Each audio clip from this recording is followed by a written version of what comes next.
वन्दितु सर्वसिद्धे धुवमचलमणोवमं गतिं पते वोच्छामि समय पाहुड मृणमो सुध केवली भणिदं सतीर्थ वीर प्रभु का जग में प्रवर्ते निज तत्व बोध पाकर सब लोक हर्षे दुर्भावना न आवे मन में कदापि निर्विघ्न निरविकारी आराधना प्रवर्ते।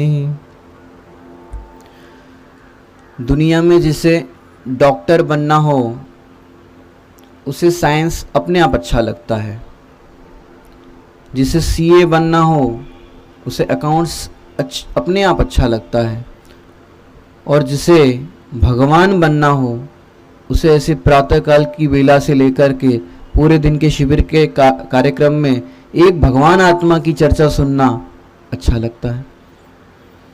समय सार जी ग्रंथादिराज, जिसमें हमारी चर्चा हमने निर्जरा अधिकार पर प्रारंभ की है, उस निर्जरा अधिकार की 198 नंबर की गाथा पर हमारी चर्चा चल रही थी। बहुत ही सुंदर गाथा है, गाथा का पाठ करके चर्चा को आगे प्रारंभ करेंगे। कर मोहि के जो अनेक उदय विपाक जिनवर ने कहे वे मुझ स्वभाव जो है नहीं मैं एक ज्ञायक भाव हूँ।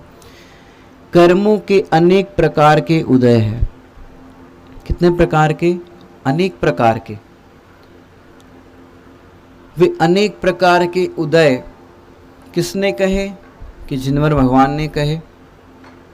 अब अनेक प्रकार के उदय माने किसी को साता का उदय, किसी को असाता का उदय, असाता के अंदर भी अनेक प्रकार के असाता।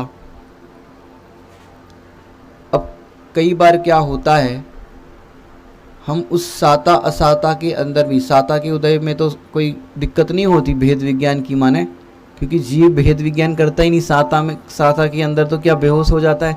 दुकान अच्छी चल रही है, व्यापार अच्छा चल रहा है, घर गृहस्थी के अंदर सारी सुख सुविधाएं हैं, तो वहाँ तो भेद विज्ञान का अवसर ही नहीं है।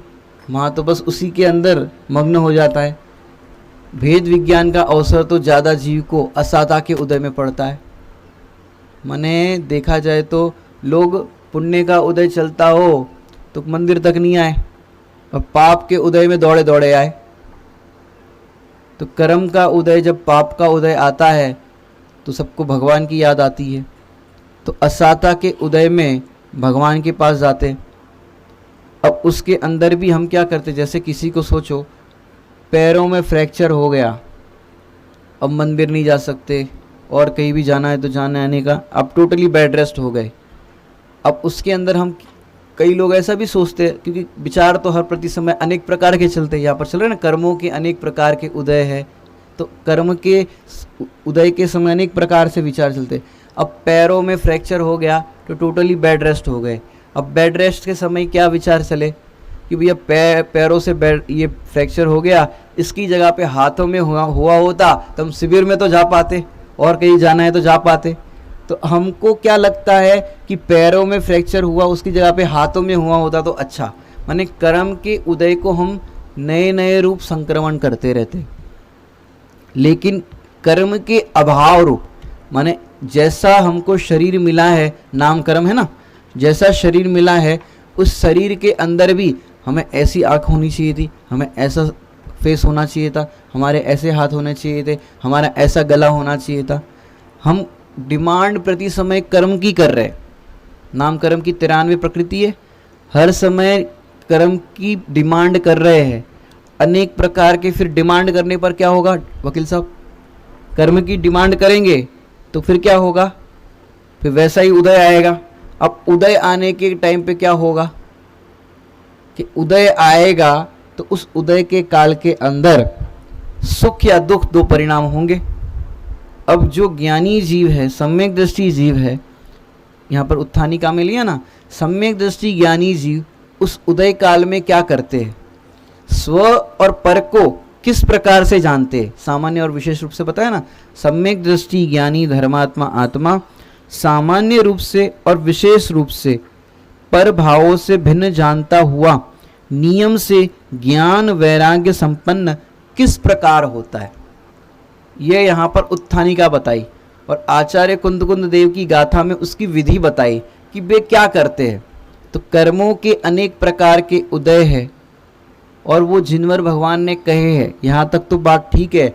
लेकिन ज्ञानी धर्मात्मा पुरुष क्या करते हैं, वे मुझ स्वभाव जो है नहीं मैं एक ज्ञायक भाव हूँ।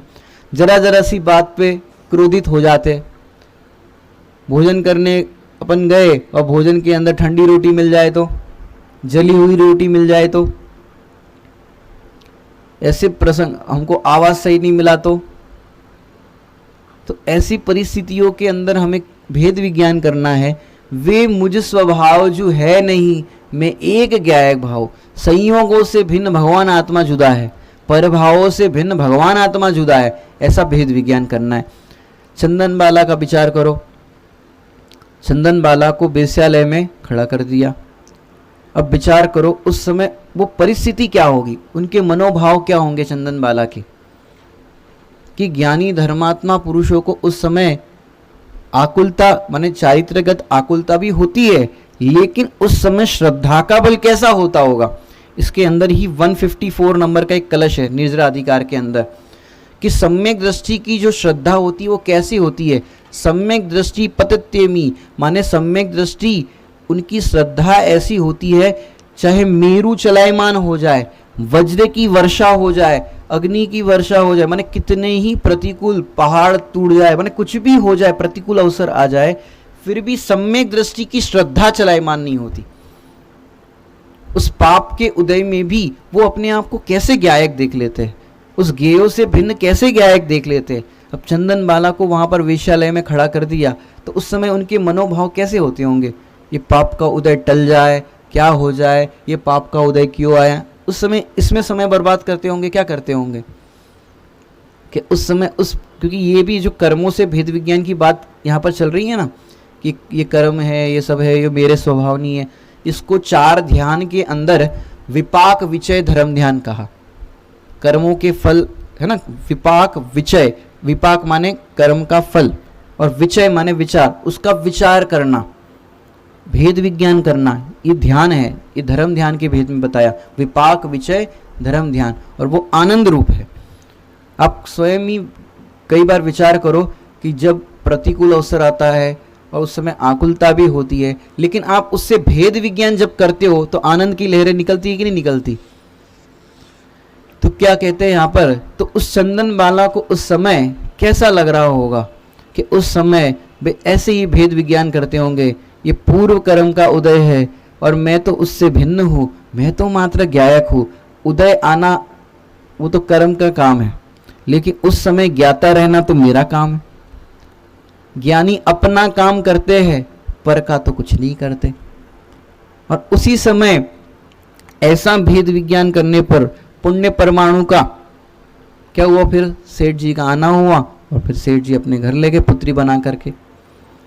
ये भेद विज्ञान के फल में माने देखो कि पूर्व में जितने बांधे कर्म है वो ऐसे नहीं कि वैसे के वैसे उदय में आ जाए, उसके अंदर भी संक्रमण होता है, उत्कर्षण अपकर्षण भी होता है। सीता जी को देखो, गर्भवती अवस्था के अंदर, गर्भवती अवस्था के अंदर कहाँ छुड़वा दिया कि ऐसे जंगल में जहाँ कितने क्रूर, बिहड़ जंगल में क्रूर पशु रहते थे, और ऐसा कहा था रामचंद्र जी ने कि ऐसे जंगल में छुड़वा दो, और वो भी छल से। उनसे नहीं कहा, कृतांग वक्र सेनापति को क्या कहा कि भाई तुम ऐसे छुड़वाओ, और सीता जी को क्या कहा कि तीर्थ यात्रा जाना है, जाओ। सोचो कैसी परिस्थिति। उसमें भी आपको थोड़ा सा प्रथमानियों की दृष्टि से बताऊं मैं आपको कि जब सीता जी का रावण ने हरण किया था, लंका में ले गया था रावण सीता जी को, उस समय रामचंद्र जी सीता की खोज कर रहे थे कि सीता को वापस लाना है, और पता चला उनको ऐसे ऐसे लंका में है। अब उस समय रामचंद्र जी का और हनुमान जी का मिलना हुआ। अब मिलने पर इंट्रोडक्शन होगा कि नहीं होगा रामचंद्र जी और हनुमान जी का, कि होगा। अब हनुमान जी ने अपना परिचय क्या बताया होगा, भैया मेरे पिताजी पवनजय, मेरी माता अंजना, फिर अपना जन्म बताया होगा कि नहीं होगा। कहाँ हुआ था हनुमान जी का जन्म? जंगल में। और उन्होंने अपनी स्टोरी नहीं बताई होगी कि ऐसी मेरी माता जी को गर्भवती अवस्था के अंदर जंगल के अंदर दर दर की ठोकरें खानी पड़ी थी, गर्भवती अवस्था में निकाल दिया था। अब रामचंद्र जी का रिस्पॉन्स कैसा होगा कि भैया ऐसा थोड़ी ना करना चाहिए, गर्भवती अवस्था में किसी महिला को जंगल में छुड़ाना चाहिए, ऐसे कैसे दुख भोगने पड़े होंगे। तो रामचंद्र जी सिंपैथी दे रहे दूसरे की घटना में, और स्वयं ही सीता का प्रसंग बना तो वो बात भूल गए कि भैया ऐसे गर्भवती अवस्था में किसी को जंगल में छुड़ाना चाहिए। ये देखो, ये कर्मों की लीला है कि जब दूसरे के पाप का उदय हो, कर्म का उदय हो, तो उसमें तो हम कहते हैं कि भाई ऐसा नहीं करना चाहिए, और जब सामने वाले का ऐसा पाप का उदय हो तो वैसा ही परिणमन होता है। सब चीज ज्ञान में है, फिर भी उसके पाप का उदय है तो ऐसा परिणमन होता है। और फिर सीता जी ने क्या क्या किया, दादा ने पश्चाताप खंड काव्य में बहुत अच्छे अच्छे भाव उसके लिखे हैं कि सीता जी को जब जंगल में छुड़ा दिया तब उन्होंने कैसे, ये कर्म की बात चल रही ना, विपाक विचय धर्म ध्यान, कैसे भेद विज्ञान किया कर्मों से। विगत भव में जो बांधे कर्म वही फल देते इस भव में, किया होगा कोई अपराध मैंने भी गत भव में, उसी के फल में है संयोग मिला होगा न आपका दोष, करे सो धरे यही है सत्य, आपका इसमें किंचित न दोष। किंचित भी दोष नहीं है रामचंद्र जी का, ऐसे कह रहे। हम और आप होते तो क्या करते, शिविर के अंदर सब व्यवस्था सब अपने अपने वाले संभाल रहे, अब जरा से किसी की कोई गलती हो जाए और कोई काम बिगड़ जाए तो वकील साहब क्या होगा कि इनके कारण काम बिगड़ा, कि हम तुरंत दूसरे पर दोषारोपण करते हैं। लेकिन ज्ञानी क्या करते हैं, भैया किसी का कोई दोष नहीं, सब द्रव्यों का स्वतंत्र परिणमन हो रहा है, किसी का कोई दोष नहीं। तो सीता जी ने क्या किया कि मैंने ही पूर्व में कोई अपराध किया होगा, उसी के फल में ये उदय आया है। लेकिन उदय आया तो क्या करे, चलो मैंने पूर्व में अपराध किया था, उदय आया, अब क्या करे कि अब मैं उदय से भिन्न अपने आप को अनुभव करूं। सुखी होने का उपाय तो यह है कि कर्म के उदय से मैं भिन्न हूं, मेरे तो सदा ज्ञान का ही उदय है, और ज्ञान का उदय होने से कर्म का उदय कहां ठहरेगा, कर्म का उदय कर्म में। कर्मो ही के जुअने के उदय, विपाक जिनवर ने कहे, वे मुझ स्वभाव जो है नहीं, मैं एक ज्ञायक भाव हूँ। कि कितने ही कर्म के उदय आ जाए, लेकिन उस समय हमें तुम्हें तो क्या कर्म के उदय, जिनके ऐसी निर्जरा होनी हो, जिसे भगवान बनना हो, ऐसे दिगंबर मुनिराजों पर कितने कर्म के उदय आते, फिर भी वो किंचित मात्र भी चलायमान नहीं होते। गृहस्थ अवस्था में देखो तो सेठ सुदर्शन पर कितने उपसर्ग आए सील के ऊपर, और मुनि अवस्था के बाद भी एक बार फिर सील के उपसर्ग हुआ, माने 3-3 बार उनके जीवन में सील पर उपसर्ग आए, फिर भी वो गृहस्थ दशा में भी चलायमान नहीं हुए और मुनि दशा में भी चलायमान नहीं हुए। तो ऐसे कर्म के उदय के काल में ज्ञानी ऐसे भेद विज्ञान करते हैं। आगामी गाथा, पुद्गल कर्म है राग उसके, उदय ये परिणाम है। पुद्गल क्या कह रहे, पुद्गल कर्म है राग, राग है वो काय का है? जीव है कि पुद्गल है?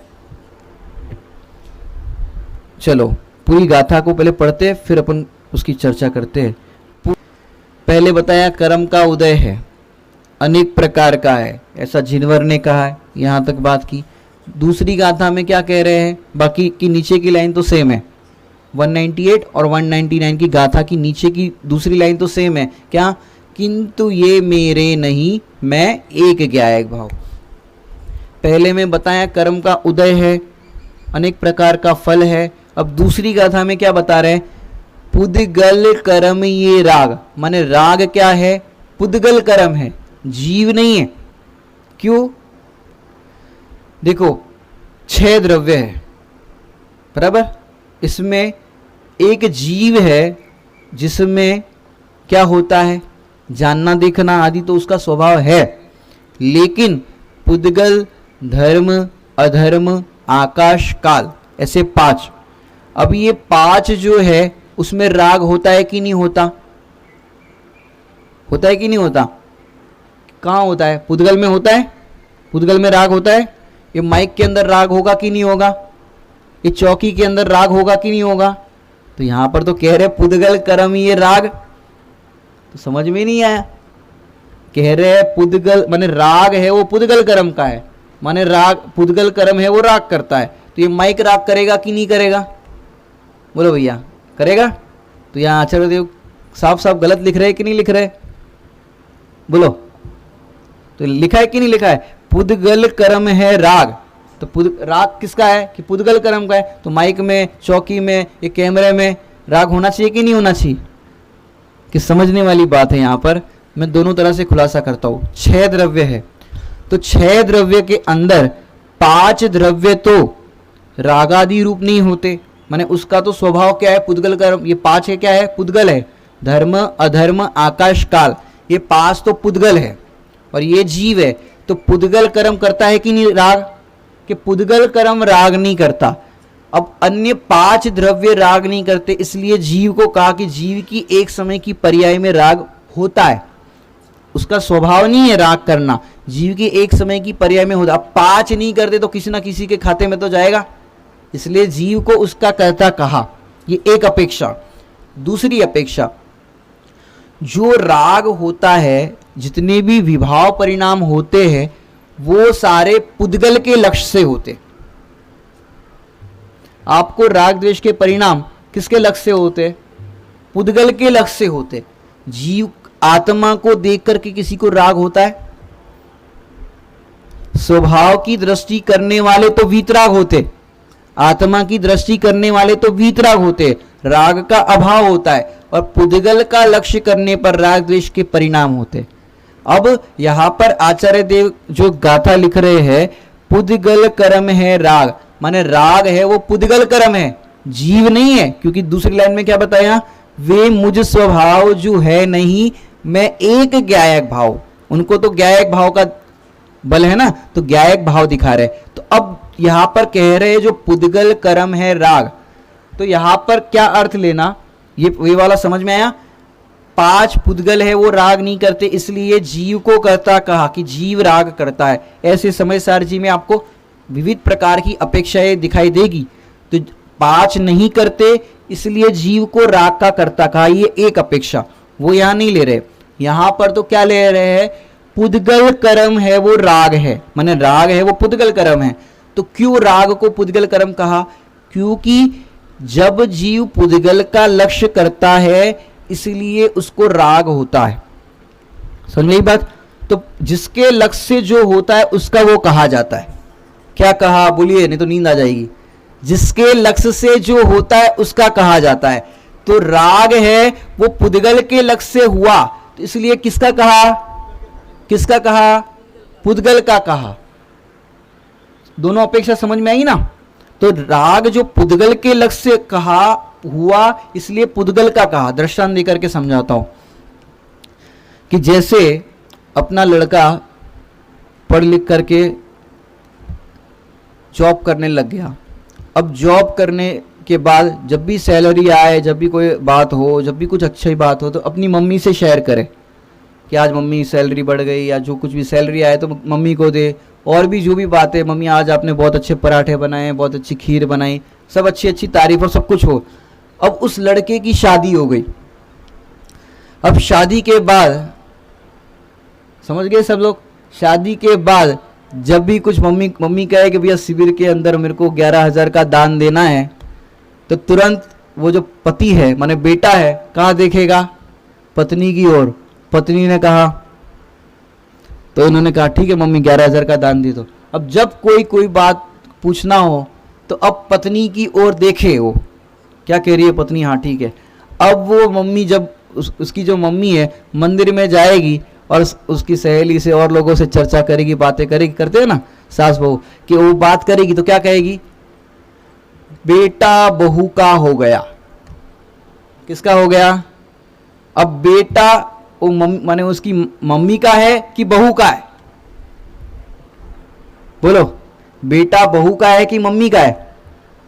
तो यहां पर वो सास क्या कह रही है, बेटा बहू का हो गया। क्यों ऐसा कहा? कि वो बहू का लक्ष्य करता है, जब कोई बात पूछे, जब कोई प्रसंग बने तो बहू का लक्ष्य करता है, तो क्या कहते हैं, बेटा बहू का हो गया। है तो वो मां का ही, लेकिन बहू का लक्ष्य करता है, इसलिए कहा बेटा बहू का हो गया। ऐसे ही यहां पर ये रागादि परिणाम तो जीव के एक समय की पर्याय में होते हैं, लेकिन ये पुद्गल के लक्ष्य से होते हैं, इसलिए क्या कहा कि ये रागादि परिणाम किसके हैं, पुद्गल के परिणाम है। पुद्गल कर्म है राग उसकी, उदय ये परिणाम है।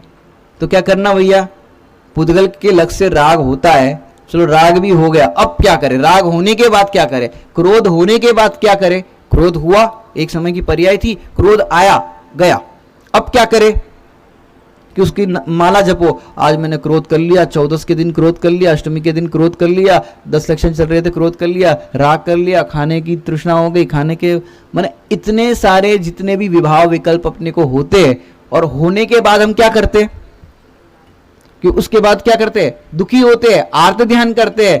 लेकिन ज्ञानी क्या करते, धर्म ध्यान करते।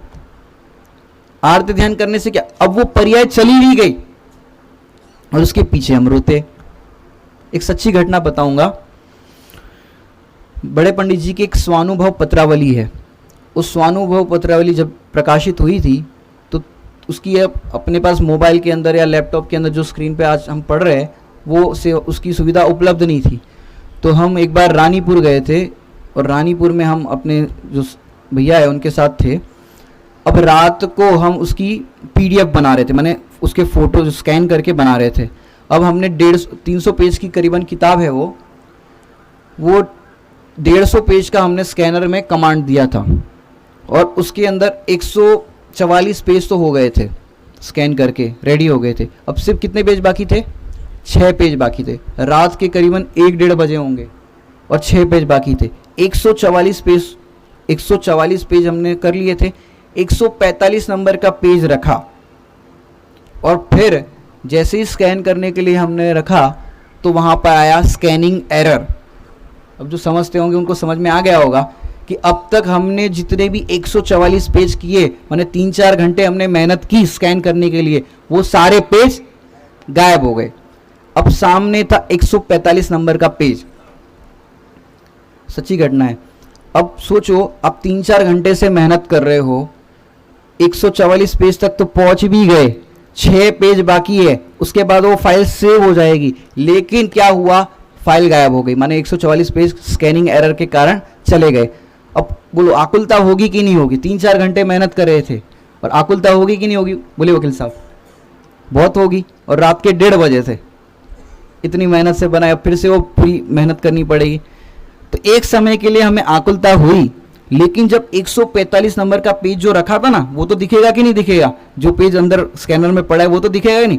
स्क्रीन पे वो पेज आया, आपको देखना हो तो स्वानुभव पत्रावली भाग 1 में देख लेना 145 नंबर पर क्या है। वहां पर पंडित साहब ने लिखा है, क्योंकि उस समय भेद विज्ञान, रात को 1:30 बजे कौन भेद विज्ञान कराएगा, और आकुलता तो स्वाभाविक है, भूमि का अनुसार सबको होती है। 1 नंबर पेज का अंतिम जो शब्द था वो था सर्प। और 145 नंबर का पेज जब सामने आया तो कुछ इस तरह था, सर्प जाने के बाद लकीर पीटने मात्र से आपकी लाठी ही टूटेगी। उसी प्रकार गए हुए संयोगों के लिए दुख करने से उसका तो कुछ हित होता नहीं, मात्र अपने ही स्वभाव का घात होगा। वर्तमान में भी आकुलता होगी एवं भविष्य के लिए पाप कर्मों का ही बंद होगा। ये स्वानुभव पत्रावली बहुत ही सुंदर और अद्भुत भेद विज्ञान की ये बड़े पंडित साहब ने पत्राचार जो हुए थे वो रचना अब हमारे सामने आई है। वो हमने अभी जो पत्र का आपको पढ़ करके बताया वो 36 नंबर का पत्र है। वो पत्रावली पूरी आप अवश्य पढ़िए और ये 36 नंबर का पत्र भी विशेष तौर पर पढ़ना, ये बहुत ही सुंदर रचना है, आप इसका अवश्य स्वाध्याय करना। सांप चला गया, अब लकीर पीटने से क्या फायदा, जो पर्याय चली गई है उसके लिए तू क्यों रोता है। उस समय पंडित साहब का ये पेज सामने आया, सोचो। मैंने रात को 1:30 बजे फिर अपने जितनी आकुलता हो रही थी वो सारी आकुलता चली गई, अब क्या फायदा। ऐसे ज्ञानी धर्मात्मा कहते हैं जो पर्याय चली गई है, रागादि पर्याय क्रोधादि पर्याय जो पर्याय वो चली गई है, अब तू उसकी माला जप रहा है। और वो है कौन, ये राग है कौन, कि राग तो पुद्गल का है, तेरा भी नहीं है। किंतु वे मेरे नहीं, मैं एक गायक भाव हूं, वो मेरे नहीं है। हर प्रसंग के अंदर आप ये लाइन तो दोहराना ही कभी, किंतु वे मेरे नहीं, वे मैं एक गायक भाव, ये मेरे नहीं है, मैं उसका नहीं हूं। नास्ति सर्वोपि संबंध। आगे की गाथा देखते हैं। अब ये 2 गाथा के बाद तीसरे नंबर की गाथा है 200 नंबर की। वहां पर क्या कह रहे आचार्य देव, 2 गाथा के बाद उसी की लिंक बना रहे। इस तरह ज्ञानी जानते गायक स्वभावी आत्मा, इस तरह जानते। किस तरह कि पहले जो 2 गाथा में बताया ना, कर्म का उदय है, अनेक प्रकार का उसका फल है, और दूसरी गाथा में क्या बताया, ये रागादि परिणाम है वो पुद्गल के है, वे मेरे नहीं है। तो मेरे क्या है, मैं कौन हूं, कि मैं तो एक गायक भाव।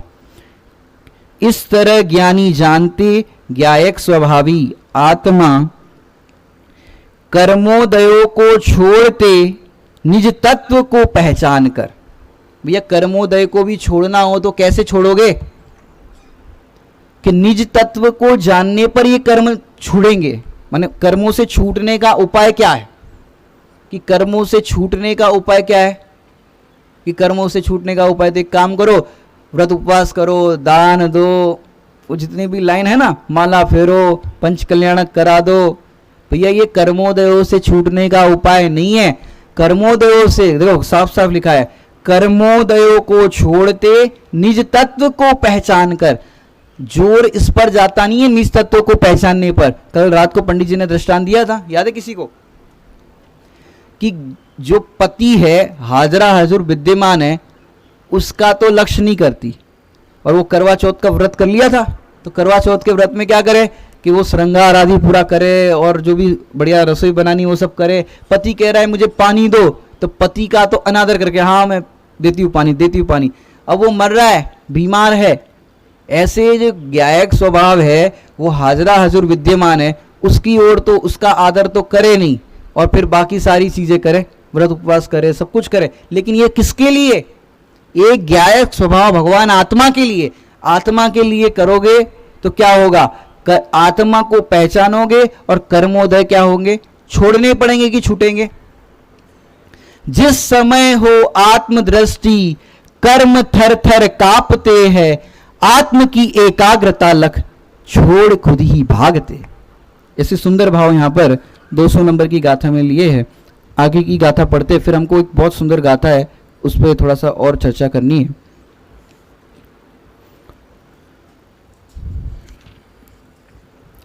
अब 201 नंबर की गाथा है। अंतिम पद में यहां पर 200 नंबर में क्या बताया, निज तत्व को पहचान कर। अब आगे की गाथा में भी आचार्य देव क्या कह रहे हैं कि तूने सब कुछ किया, सारे आगम पढ़ लिए, सब कुछ पढ़ा, लेकिन अपने को नहीं पढ़ा। अणुमात्र भी रागादि का सद्भाव है जिस जीव के, वह भले ही हो सर्वयागम, वह भले ही हो सर्वयागम, धर न जाने जीव को। क्या कह रहे हैं यहां पर? रागी जीव सम्यक दृष्टि क्यों नहीं होता, ये इसकी उत्थानिका है। रागी जीव सम्यक दृष्टि क्यों नहीं होता, तो यहां पर कह रहे हैं अणुमात्र भी, थोड़ा सा इसमें भी खुलासा करता हूं, सम्यक दृष्टि को राग होता है कि नहीं होता? प्रश्न है, बोलिए। होता है। तो यहां पर कह रहे हैं रागी जीव सम्यक दृष्टि क्यों नहीं होता, तो यहां तो विरोधाभास हो गया। माने आचार्य देव ने गाथा ऐसी लिखी है, उसकी उत्थानिका भी ऐसी लिखी है अमृतचंद्र आचार्य देव ने, कि कोई सोता भी हो ना तो जग जाए कि अभी तो ऐसा कह रहे थे और अभी ऐसा कह रहे। मैंने अभी जो पंडित जी ने न्याय के विषय में चलाया था, भाई साहब ने क्या चलाया था कि उसके अंदर तर्क करने लग जाए, जैसे मथानी में कैसे मत्ते ऐसे मथे, कि अभी कह रहे थे राग का करता है, अभी कह रहे राग का करता नहीं है, अभी कह रहे यहां पर सम्यक दृष्टि को राग नहीं होता, यहां पर कह रहे राग होता है। तो इस तरह से आचार्य देव ने कितना सुंदर यहां पर विवेचन किया है। तो कह रहे सम्यक रागी जीव सम्यक दृष्टि क्यों नहीं होता, और आप कह रहे हो कि सम्यक दृष्टि को भी राग होता है, कि सम्यक दृष्टि ज्ञानी धर्मात्मा जीवों को भी राग होता है, लेकिन अनंतानुबंधी वाला राग नहीं होता, मिथ्यात्व सहित वाला राग नहीं होता। ज्ञानी के सब भाव ज्ञान से बने हुए, माने ज्ञानी के भाव कैसे है? ज्ञानमय। अज्ञानी के भाव कैसे है? अज्ञानमय। चलो एक दृष्टांत देता हूं आपको। 10 तोले का हार, कितने तोले का? 10 तोले का हार कितने का आएगा भैया? अरे भाव पूछ रहा हूं, कितने का आएगा? पंकज भाई कितने का आएगा 10 तोले का हार? कितना? 3,20,000। पंकज भाई कह रहे 3,20,000 का आएगा 10 तोले का हार। ठीक है। अब वो हार, वो तो हार की होगी। अब उस हार को बनने का, देखो ये तो एक सोने के भाव के हिसाब से बताया ना आपने, अब मेकिंग चार्ज अलग देना पड़ेगा ना क्या? तो देखो मेकिंग चार्ज बताता हूं। मैंने क्या पूछा है? 10 तोले का हार। अब उस हार को बनाने के लिए 365 दिन लग गए। कितने? 365 दिन। और उसको बनाने के लिए कितने, समझो 10 मजदूर लग गए। अब उनका एक दिन का जो डे बाय डे चार्ज होता है वो 1,000 रुपये। तो 10 मजदूर के कितने हुए? 10,000 रुपये बराबर एक दिन के। और 365 दिन तक उसको बनाएंगे बारीकी से, तो कितने हुए? हिसाब लगाओ। 365, 10,000 इंटू 365, हिसाब लगा देना। अब इतना तो मेकिंग चार्ज हो गया बराबर। वो हार बन करके तैयार हो गया। पंकज भाई कितने में जाएगा? 3 लाख कितना? 3,60,000 तो आपने उसका बताया, 3,20,000। अब इतना हुआ। अब वो हार कितने में जाएगा? करीबन 50 लाख में तो जाएगा, एवरेज ऐसे अप्रोक्स गिन लो। अब उतने में जाएगा कह रहे, लेकिन वो हार है वो लोहे का है। समझ बात? अब कितने में जाएगा? मैंने क्या बोला? 10 तोले का हार। क्या बोला? 10 तोले का हार। मैंने सोने का नहीं कहा। अब 10 तोले का हार और वो है लोहे का। बोलो कितने, कौन से भाव में जाएगा? लोहे के भाव में। 10 तोले का हार है पर किसका? लोहे का। लोहे के आभूषण लोह में, उस भाव में जाएंगे। सोने के आभूषण सोने के भाव में जाएंगे। ऐसे ज्ञानी के भाव ज्ञान में, अज्ञानी के भाव अज्ञान में। अज्ञानी क्या करता है? अज्ञानी पूजा पाठ करे, व्रत उपवास करे, तीर्थ यात्रा करे, सब कुछ करे, शटावश्यक का पालन करे, फिर भी ज्ञानमय की अज्ञानमय? कि अज्ञानमय, क्योंकि वो सारी क्रिया का कर्ता अपने को मानता है। मैंने पूजा की, मैंने प्रवचन सुना, मैंने स्वाध्याय किया, मैंने विधान किया, मैंने तीर्थ यात्रा की, तो अपने आप को वो कर्ता अनुभव करता है। ये मिथ्यात्व है। इसके कारण उसके भाव है अज्ञान में। और ज्ञानी ये सब कुछ करते हुए भी अपने आप को ज्ञाता अनुभव करता है। मैं तो मात्र इसका ज्ञाता हूं, करता नहीं हूं, इसलिए वो ज्ञान में। सुनाई बात। तो यहां पर क्या कह रहे हैं, अनुमात्र भी रागादि का सद्भाव है जिस जीव को, माने यहां पर सम्यक दृष्टि को लेना है तो कैसा जीव लेंगे कि रागादि का सद्भाव तो है लेकिन अनंतानुबंधी वाला सद्भाव नहीं है, उसको है वो बाकी अप्रत्यख्यान आदि आगे की भूमिका में ले लेना, लेकिन अज्ञानमय वाला नहीं है, अज्ञानमय रागादि भाव उसके नहीं है। अणुमात्र भी रागादि का सद्भाव है जिस जीव को, वह भले ही हो सर्व आगम धर, उसने सारा आगम पढ़ लिया हो। अब सोचो 11 अंग 9 पूर्व का पाठी, फिर भी निज तत्व अजान, मैंने 9वें ग्रेवियक तक चला गया, 11 अंग 9 पूर्व का पाठी, लेकिन मोक्ष नहीं हुआ। क्यों नहीं हुआ अब तक इतना पढ़ने पर भी? क्योंकि वो अपने को नहीं जानता कि मैं कौन हूं। एक अंतिम बात कहकर के बात पूरी करूंगा कि जैसे कोई आजकल तो कंपटीशन एग्जाम होते हैं ना जॉब के लिए, अब किसी व्यक्ति ने 200 प्रश्न जनरल नॉलेज के और जो भी उसकी फैकल्टी थी उसके प्रश्न 200 प्रश्न उसके इंटरव्यू में पूछे गए, उसने सारे आंसर सही दे दिए 200 प्रश्न, और कोई कैंडिडेट ने पूरे प्रश्नों के उत्तर नहीं दिए थे और उसने 200 प्रश्नों के उत्तर दे दिए, उसको जॉब मिलेगी कि नहीं मिलेगी? मिलेगी। लेकिन जब उसको बोला कि भाई आपका अपॉइंटमेंट लेटर तैयार करना है, बताइए आपका नाम क्या है, कि नाम पता नहीं, आपका एड्रेस क्या है पता नहीं, तुम कौन हो भैया कि पता नहीं। वो उस आंसर के अंदर गड़बड़ा गया, अपना आंसर जो पूछा उसका इंटरव्यू के अंदर कि भाई तुम कौन हो, ये आंसर उसको नहीं आया, समझो कि मैं कौन हूं। तो बोलो जॉब मिलेगी कि नहीं मिलेगी? तुम्हारा आधार कार्ड दिखाओ, बोले आधार कार्ड तो मेरा है नहीं, मैं तो निराधार हूं, बोलो मिलेगी कि नहीं मिलेगी? ऐसे यहां पर आगम का पाठी हो गया, सारा आगम पढ़ लिया, लेकिन यहां पर कह रहे भैया तुम्हारा आधार कार्ड तो दिखाओ, तुम कौन हो, कि मुझे वही नहीं पता मैं कौन हूं। तो भैया जाओ संसार में परिभ्रमण करो। मुक्ति तो उसको मिलेगी जिसके पास अपना आधार कार्ड हो, अपना आइडेंटिटी कार्ड हो कि मैं कौन हूं, जिसे ये पता है कि मैं कौन हूं, उसका काम हो जाता है। वह भले ही हो सर्व आगम धर, न जाने जीवे को, अपने को नहीं जानता। वो कितना ही ज्ञानी हो, कितना ही सूक्ष्म ज्ञान हो, कितने ही आगम पढ़े हो, लेकिन अपने को नहीं जानने वाला कभी सुखी नहीं होता। आगे की गाथा को पढ़ते हैं फिर बात पूरी करते हैं।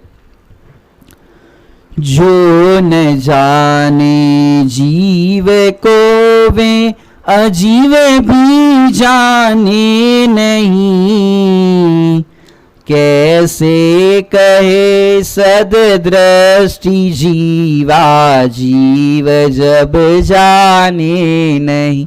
कितनी सुंदर सुंदर गाथाएं लिखी है। जो न जाने जीव को, जीव अजीव को जानते हो कि नहीं भैया? जीव किसे कहते हैं? कि जो जानता देखता है, सुख दुख का अनुभव। अभी सब प्रशिक्षण चल रहा है ना, प्रशिक्षण के अंदर सब पढ़ा रहे, रोज कक्षा चल रही है। अब बच्चों को खड़ा कर दो भैया, जीव किसे कहते हैं, अजीव किसे कहते हैं, फटाफट जवाब दे देंगे, आज परीक्षा भी दे देंगे रिटर्न में। फिर भी आचार्य देव क्या कहते हैं यहाँ पर कि तू पढ़ लेता है, टोडरमल जी की भाषा में कहे, सुनता है तो सुन लेता है, पढ़ता है तो पढ़ लेता है, लेकिन कैसे पढ़ता है कैसे सुनता है जाने किसी औरों की बात चल रही हो। इसलिए आचार्य देव को ये गाथा लिखनी पड़ी, जो न जाने जीव को अजीव भी वे नहीं जानता। भैया इतने 18 दिन अब होंगे ना, परीक्षा हो जाएगी तो पूछो भैया जीव अजीव को जानते हो कि नहीं जानते? हाँ पंडित जी फर्स्ट नंबर आया मेरा एग्जाम के अंदर, प्रशिक्षणार्थी में फर्स्ट नंबर आया। बोलो जीव अजीव को जानता है कि नहीं जानता? पंडित जी हमने भी बहुत प्रशिक्षण कर लिए, बहुत शिविर अटेंड कर लिए। बोलो भैया जीव अजीव को जानते हो कि नहीं? हाँ पूरा पूरा जानते, जीव अजीव का पूरा 7 तत्वों का विवेचन कर लेंगे, प्रवचन कर लेंगे। लेकिन यहां पर कह रहे ये बात यहां नहीं है। जीव अजीव को नहीं जानता, मतलब कैसे नहीं जानता? आप मुझे जानते हो कि नहीं भैया? मुझे जानते हो? नहीं जानते? रोज तो प्रवचन में आते हो, कैसे नहीं जानते? कि भैया ऐसे जानना नहीं हुआ। जीव अजीव को जानना, पढ़ लिया सुन लिया, वो जीव अजीव को जानना नहीं हुआ। जीव अजीव माने जीव अजीव का स्वरूप, मैं कौन हूं कि मैं जीव हूं। मैं जीव हूं मतलब क्या? जीव के अंदर क्या है? ज्ञान है, सुख है। मेरा सुख मेरे में है, पर द्रव्य में नहीं है। ऐसा भाव भाषण होना। अपनी निधि तो अपने में है, बाहर में नहीं है। ऐसा भाव भाषण होना। जीव का जीव रूप श्रद्धान, अजीव का अजीव रूप श्रद्धान। अजीव से कभी सुखी नहीं होता, और जितने भी जीव सुखी होने के लिए प्रयास कर रहे वो अजीव के लिए कर रहे कि अजीव में से सुख मिलेगा। यहां पर बैठना हो तो कौन सी जगह पे बैठना भैया? प्रवचन में गर्मी लग रही है तो कूलर के पास सुख मिलेगा, भगवान आत्मा की बात सुनेंगे। माने अब देखो, कहता है जीव में सुख है, और क्या करता है? मानता किस में है? अजीव में। तो यहां कह रहे तू जीव अजीव को नहीं जानता। जीने मम रूप न जाना, वे शत्रु ना मित्र समाना।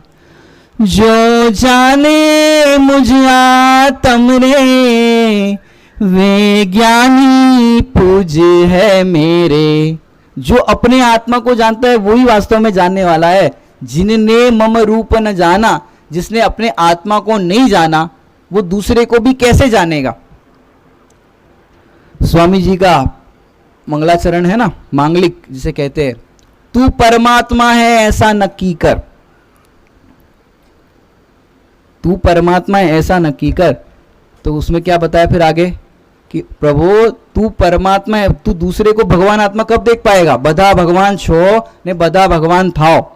तो तू पहले अपने आप को परमात्मा रूप स्वीकार करेगा तो दूसरे जीवों को परमात्मा, तुम्हें दूसरे जीव तब परमात्मा दिखेंगे। तो ऐसे जो अपने आत्मा को नहीं जानता वो अनात्मा को भी नहीं जानता। जिसे अपने सुख का पता नहीं, मेरा सुख किसमें है ये पता नहीं। थोड़ा सा चरणानुयोग की बात बताता हूं। जिसे अपने सुख का पता नहीं, उसे अपने बच्चों के सुख का पता नहीं, पत्नी के सुख का पता नहीं। जिसे अपने सुख का पता होगा वही उनको सुख का सही मार्ग बताएगा। माने सुख किसमें है? हमको सुख लगता है बाहर की चकाचौंध में सुख है, बाहर की लौकिक पढ़ाई के अंदर सुख है। नौकरी करो, क्या करो? पहले पढ़ाई करो। पंडित साहब का है ना, भाई साहब का, पहले 25 साल क्या करो? पढ़ाई, फिर 25 साल कमाई, फिर क्या करो? 25 साल दवाई, और फिर विदाई। इसी मंगल भावना से विराम लेते हैं। ओम नमः शिवाय।